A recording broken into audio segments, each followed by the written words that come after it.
Gahay pa mong dila. Ano magina? Normal mo gina sa Bisaya, gayang dila. Gahay pa mong ulo. Ako, gahay pa mong ulo, pero nasamad, oh. Nasamad. Mga kaibigan ko, ayaw mo na given 10 minutes, paspasan ko daw. Gusto ko lang klaruin sa inyo lahat.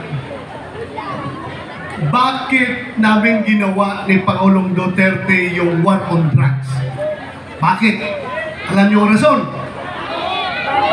Ginawa namin yun hindi para kami yumaman, hindi para kami magkapera, kundi ginawa namin yun para maisalba ang kinabukasan ng mga kabataan sa iligal na droga. At pangalawang rason, bakit namin yung ginawa?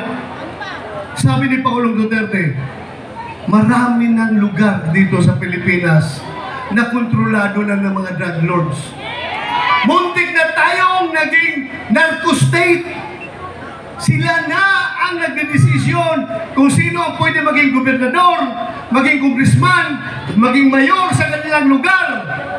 So yan ang papuntahan natin, pagiging narco-state, kung saan yung day-to-day affairs ng ating gobyerno, malokal man o national government, kontrolado na ng mga drug lords. Kasi napakarami nilang pera. Sobra-sobra ang pera nila. Kaya sabi ni President Duterte, Bato, isang bisis lang ako maging presidente. At ikaw rin, isang bisis ka lang rin maging chief PNP. We will never pass this way again. Sabi niya. Kaya, sabi niya, hindi ko pinangarap maging presidente. At ikaw rin, hindi mo pinangarap maging chief PNP. Pero tayo, ako'y naging presidente, ikaw ay naging chief PNP. Ito ay destiny natin. Si Lord ang may kagustuhan nito dahil meron tayong misyon dito sa mundo. At yan yung puksain ang droga, ang kriminalidad at korupsyon. Kaya sabi ko, Larga sir, all in. Upakan natin. Yes sir, upakan natin yung problema sa droga. Ang droga, hindi dapat bibihin yan. Walang dissenting approach pagdating sa problema ng droga. Anong kailangan? Kamay ng bakal. Tingnan mo. Anong ginagawa nila ngayon dito? Ginagawa nilang hero ang mga drug lord. Lumaki ng ulo ng mga drug lord ngayon. Sila na ngayon tumatakbo pang mayor. Anong mangyari sa ating bansa ngayon? At anong ginawa? Yung mga matino na pulis, pinagsasite in contempt, pinagkukulong. Ano na mangyari sa bansa natin pag ganun? Kawawa ang bansang Pilipinas. Kaya mga kaibigan ko, alam nyo, nakita na niyo lang natin kay Pangulong Duterte. Ha? Yung kanyang mga karapatan ay binaliwala. Yung mga legal na proseso natin, dinidisregard. Ang ating konstitusyon na nagsasabi na hindi dapat dadalhin ang tao kahit saan kung walang order galing sa ating korte. Binaliwala nila, niyurakan nila. Bakit? Dahil gusto nila mawala ang mga Duterte sa larangan ng politika. Ewan ko yung larangan, Bisaya ba yun o Tagalog? Tagalog. Gusto nilang mawala ang mga Duterte. Yun ang kanilang plano. Yan ang kanilang ginagawa ngayon. Papayag ba tayo nun? Sugla naman pang-aapi yan. Di ba? Kaya para mapigilan yung mga pang-aabuso, ako'y nakikiusap sa inyo. Para ma-maintain natin ang checks and balances sa ating gobyerno. Wherein yung mga branches of government ay magkakaroon ng checks and balances. Walang mag-aabuso. Kailangan tayo magkakaroon ng isang Senado na sulit, na aayaw sa mga pang-aabuso at tatayo kung ano ang tama. kailangan natin ang Senado ay maokupay ng mga tao na may mga prinsipyo. Sino itong mga tao na tinutukoy ko? Wala nang iba ko itong Duterte. Diba? Alam nyo, isa-isahin ko. Ang listahan natin dyan.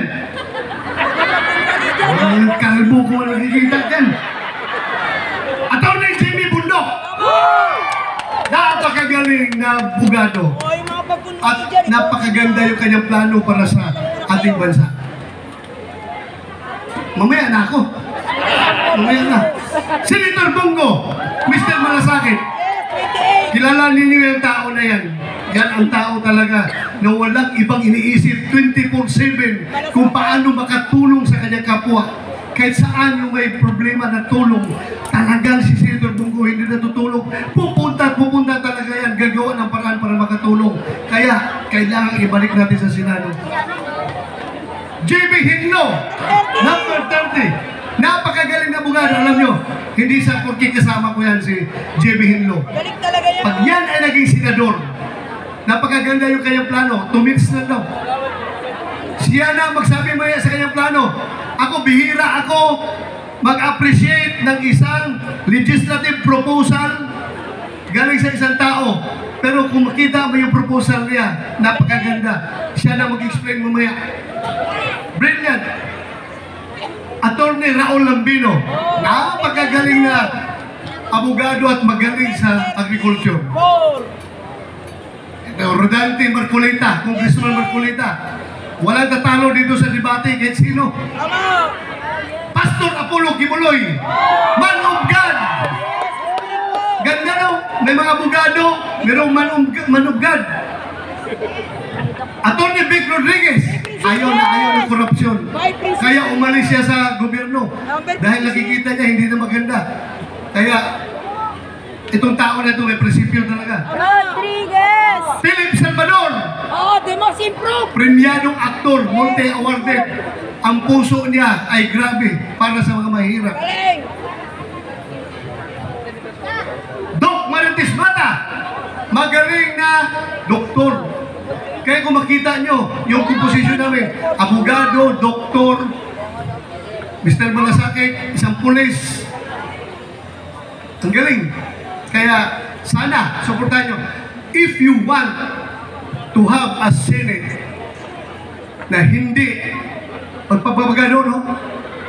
Hindi magpapagano sa other branch of service, Keso yun! other branch of government, whether it be Malacanang or the judiciary, natatayo talaga na bilang independent body na hindi madidiktahan. Please, huwag yung kalimutan. Duterte, Bond Street, PDP laban! Maraming